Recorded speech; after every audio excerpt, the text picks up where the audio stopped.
This podcast is a proud member of the Unidentified Network.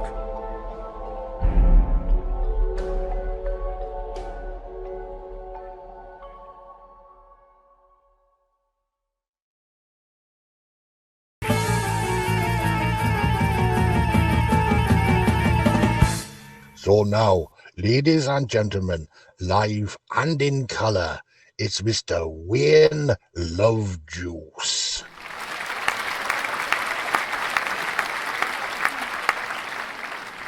The other day I produced a Louis, had a chat with an interesting chappie who said that the YouTube algorithms really aren't that happy. If a channel only broadcasts once a week, so we've decided we can text ya whenever we've got a piece of news in our new book on the Track Extra.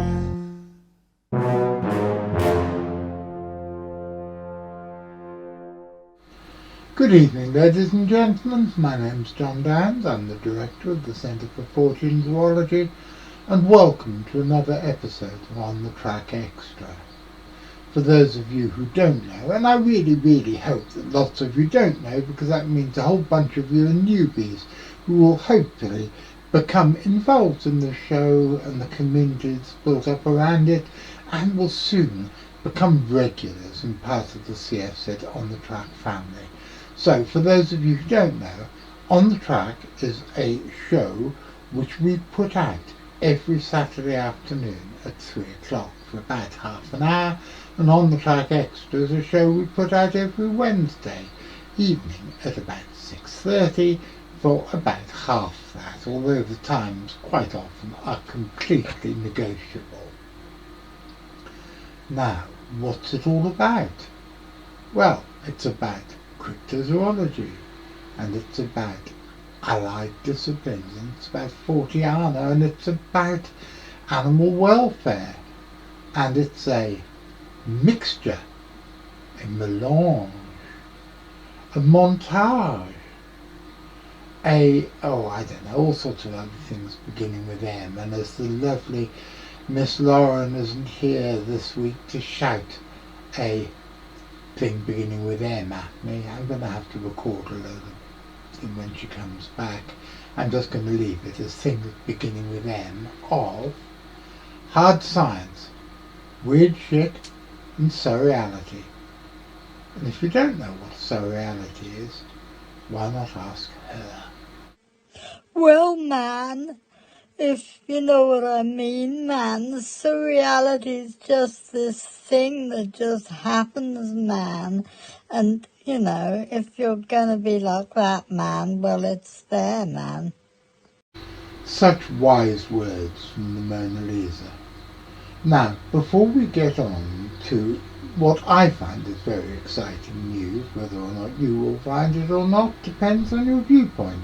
But before we get on to the meat and potatoes of this show, and I'm using that word figuratively because I'm still a vegan, look what my old friend Thomas Jorgensen from Denmark gave me this afternoon when he paid me a visit.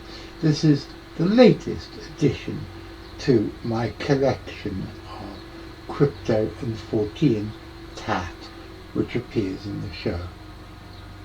Isn't she absolutely lovely? It's a beautiful little scale model of the Little Mermaid from Copenhagen Harbour. Now, me and Little Mermaid go back an awful long way, because when I was a boy in Hong Kong, for some reason that I don't really remember, although I think it was that the Royal Hong Kong Yacht Club shared premises with the Royal Navy's outpost in Hong Kong, which was called the Admiralty, and it was HMS, I can't remember the name of the place now. Somebody remind me, because I don't like it when I forget things.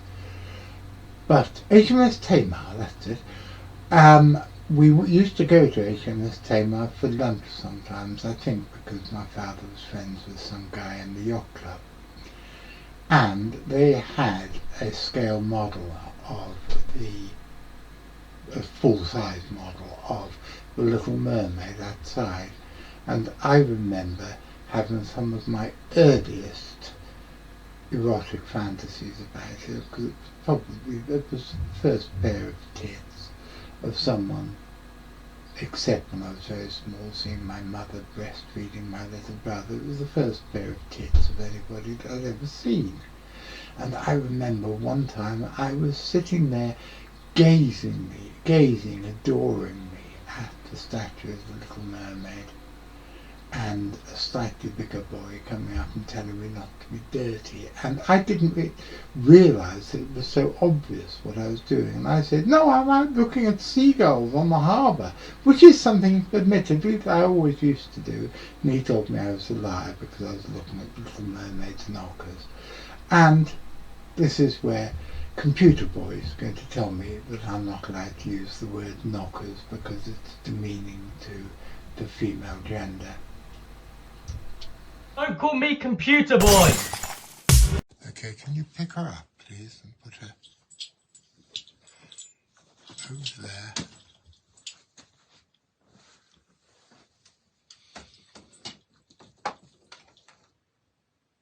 Lovely. Thank you. And there she will stay between a drawing of Archie, done for me by my granddaughter Evelyn, and a brass cobra given to me by my ex-girlfriend Isabel sometime last summer. Thank you, Thomas. I shall treasure her forever.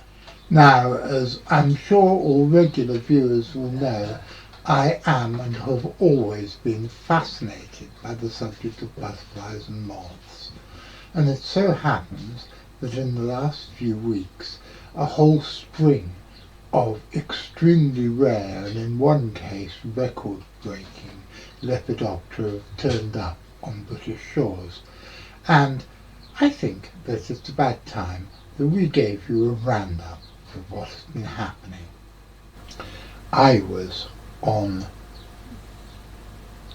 X, the thing that used to be called Twitter, yesterday, and I found out something really interesting. Again, like it was last year, we're seeing a big increase in the numbers of hawkmoths that are coming to Britain.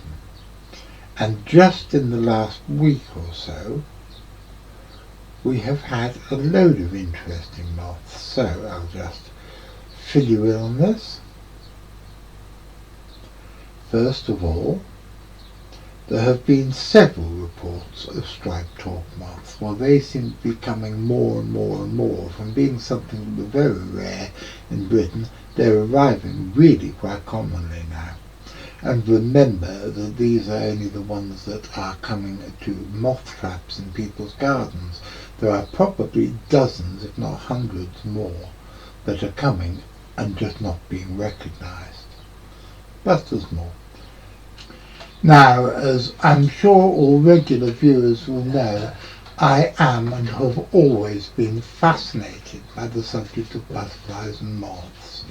And it so happens that in the last few weeks a whole string of extremely rare and in one case record-breaking Lepidoptera have turned up on British shores.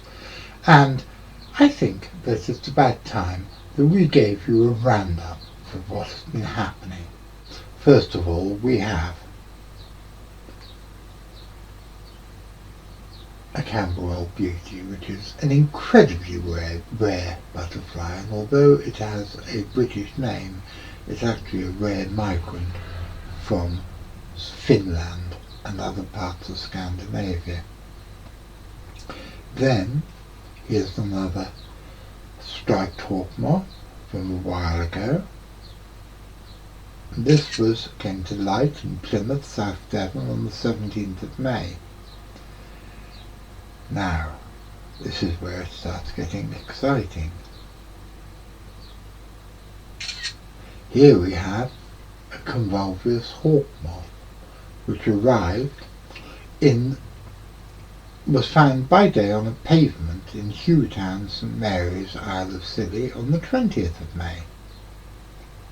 And then this is where it is really, really exciting. Look at this. You say you don't recognise this moth. Well, I'm not surprised you don't recognise this moth, because it's only the third to have ever found of this species to have ever found its way to the British shores and been recorded here. But it will get more so interesting in a minute, because here is another one. The first one was found in Folkestone, and then apparently another one was found in Folkestone the next day, although we haven't got photographs. And here is the fifth British record, 3 of them having taken place in a week. It's a Willowherb hawkmoth, and it is utterly gorgeous. And then, I'm not sure where Landguard is, but there's a spurge hawkmoth, another incredibly rare migrant, which has turned up totally out of the blue. So why is this so exciting? Well, let's have a quick look at the history of the Willowherb hawkmoth and a bit more about what it actually is. It's an extremely scarce visitor to the British Isles, and up until last week there were only 2 records. One attracted to light in East Sussex in May 1985, and the second found in the docks of East London 10 years later in July 1995. It's only found very sparsely across its range. And if you look at this, here we have its range. Does that show it? No, it doesn't really.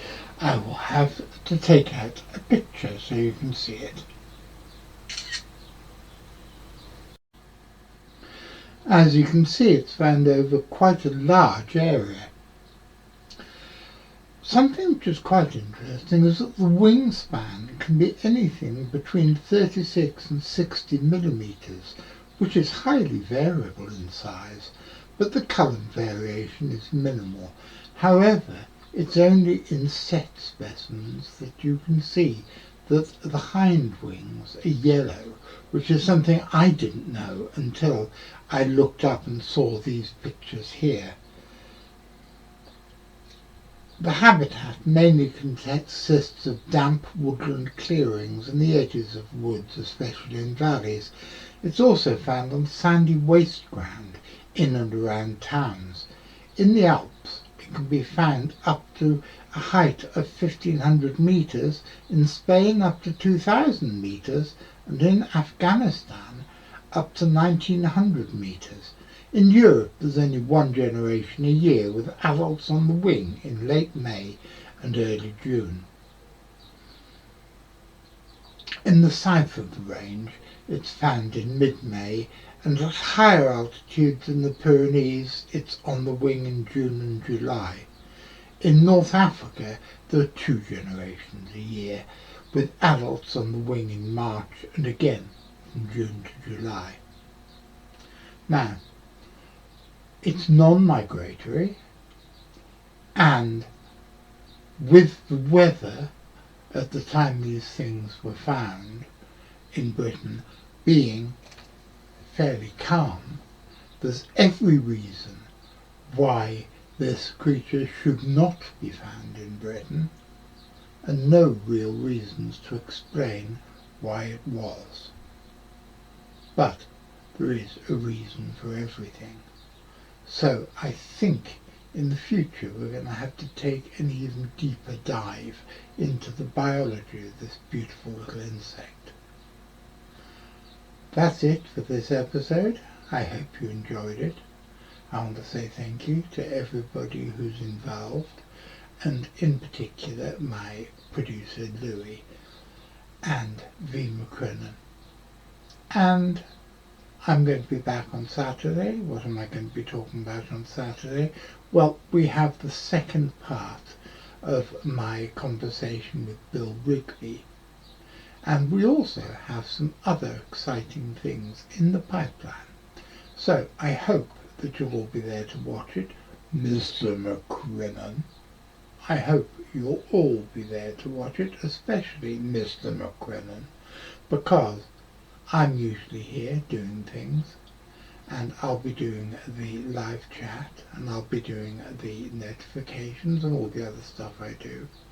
And if you're there watching it, then I'll be seeing you.